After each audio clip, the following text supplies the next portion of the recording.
दिल्ली की कानून व्यवस्था बहुत भयावह हो गई है। खुलेआम गोलीबारी हो रही है, खुलेआम चाकूबाजी हो रही है। इतनी हिम्मत कैसे हो गई अपराधियों की कि वो खुलेआम गोलीबारी कर रहे हैं दिल्ली की सड़कों के ऊपर। गोविंदपुरी में एक व्यक्ति की चाकू मार के हत्या कर दी गई और उसी स्पॉट के ऊपर कुछ दिन पहले गोविंदपुरी में एक पुलिस कांस्टेबल की चाकू मार के हत्या की गई थी। एक कार के शोरूम वाला है, उससे 5 करोड़ रुपए मांगे गए। जब उसने मना कर दिया तो 22 राउंड गोलियां उसके शोरूम के ऊपर चलाई गई। सबको पता है कि 11-12 गैंग हैं जो दिल्ली के अंदर ऑपरेट कर रहे हैं, एक को भी नहीं पकड़ पाए अभी। सीनियर सिटीजन्स अपने आप को दहशत में हैं, व्यापारी दहशत में हैं, महिलाएं दहशत में हैं। आज आप सड़क के ऊपर मोबाइल फ़ोन लेके नहीं चल सकते, कोई छीन के भाग जाएगा। अमित शाह जी को कोई परवाह ही नहीं है। कहाँ है अमित शाह जी? देखिए, दिल्ली की कानून व्यवस्था बहुत भयावह हो गई है। लॉ एंड ऑर्डर की बहुत बुरी हालत हो गई है और खुलेआम गोलीबारी हो रही है, खुलेआम चाकूबाजी हो रही है। आज सुबह विश्वास नगर में एक बर्तन के व्यापारी मॉर्निंग वॉक के लिए गए। जब घर वापस आ रहे थे तो भरी सड़क के ऊपर 2 मोटरसाइकिल सवारों ने आके उनके ऊपर 8 राउंड गोली चलाई। उनकी वहीं स्पॉट पे मौत हो गई। इतनी हिम्मत कैसे हो गई अपराधियों की कि वो खुलेआम गोलीबारी कर रहे हैं दिल्ली की सड़कों के ऊपर। और ये कोई अकेली घटना नहीं है। पिछले 1-1.5 महीने के अंदर न जाने कितने गैंग वॉर दिल्ली के अंदर, शूट आउट्स दिल्ली के अंदर हो चुके हैं।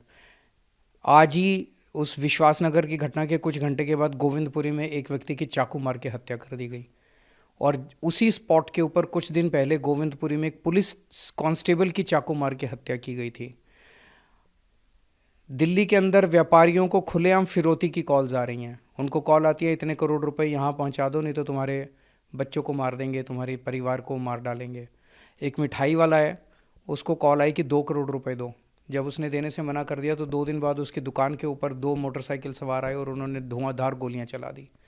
एक कार के शोरूम वाला है, उससे 5 करोड़ रुपए मांगे गए। जब उसने मना कर दिया तो 22 राउंड गोलियां उसके शोरूम के ऊपर चलाई गई। इस तरह से न जाने कितने मामले हैं और इन सारे मामलों में जो शूटिंग करने वाले उनको तो पकड़ लेती है पुलिस, मामला ख़त्म कर देती है, लेकिन जो फिरौती मांग रहा है, जो असली गैंगस्टर, जो मास्टरमाइंड है, वो खुलेआम घूम रहे हैं। सबको पता है कि 11-12 गैंग हैं जो दिल्ली के अंदर ऑपरेट कर रहे हैं, एक को भी नहीं पकड़ पाए अभी ये लोग।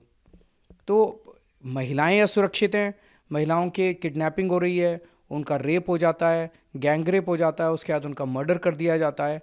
घर से बाहर निकलती हैं लड़कियां, उनके साथ छेड़खानी होती है। को किसके पास जाएं? आज सीनियर सिटीजन्स हैं, मैं परसों वहाँ गया था पुष्पांजलि में, वहाँ पे एक 64 साल के बुजुर्ग की चाकू मार के हत्या कर दी गई। सीनियर सिटीजन्स अपने आप को दहशत में हैं, व्यापारी दहशत में हैं, महिलाएं दहशत में हैं। आज आप सड़क के ऊपर मोबाइल फ़ोन लेके नहीं चल सकते, कोई छीन के भाग जाएगा।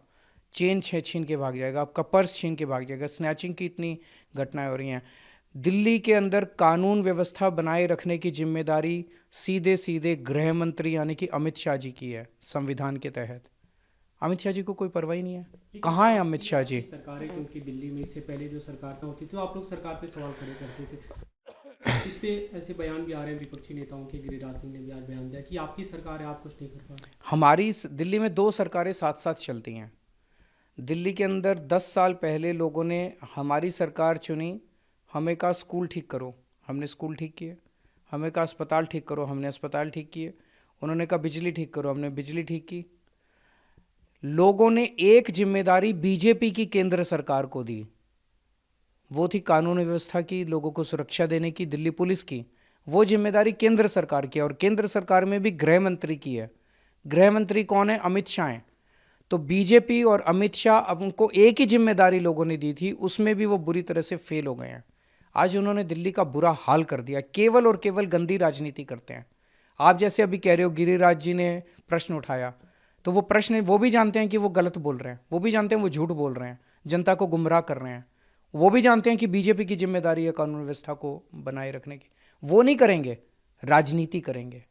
केवल राजनीति करते हैं, गंदी राजनीति करते हैं। इससे मेरे दिल्ली के लोगों को सुरक्षा नहीं मिलेगी। मेरी उनसे हाथ जोड़ के अपील है कि कुछ ठोस कदम उठाइए लोगों को सुरक्षा देने के लिए। बयानबाजी बंद कीजिए।